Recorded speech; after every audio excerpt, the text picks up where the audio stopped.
جاءنا البيان التالي ميرفت وعلاء.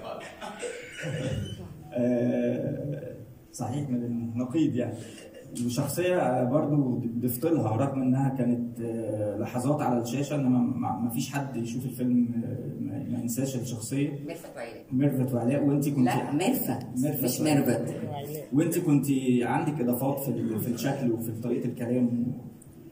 انا كست متربية في الحواري، فما فيش كلمة ميرفت في حياتنا، في ميرفت يعني كل من اسمها ميرفت في الحارة اسمها ميرفت.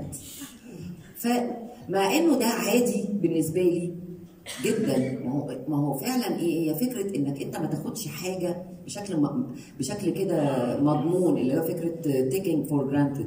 فميرفت وانا متربية في الحارة، انا معتادة الاسم ده في ودني.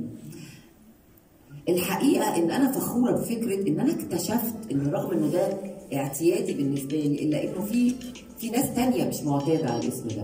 فمن هنا جت انه يعني الافيه ده بتاع ميرفت وعلاء. وبرضه في الحارة ما فيش علاء، في علاء. وانا طول عمري على فكرة انا من اللي بيقولوا ميرفت وعلاء في الحياة زمان، يعني دلوقتي اتعلمت ميرفت وعلاء. فانا استغليت حته في نفسي وحطيتها، فعملت حاجه كويسه.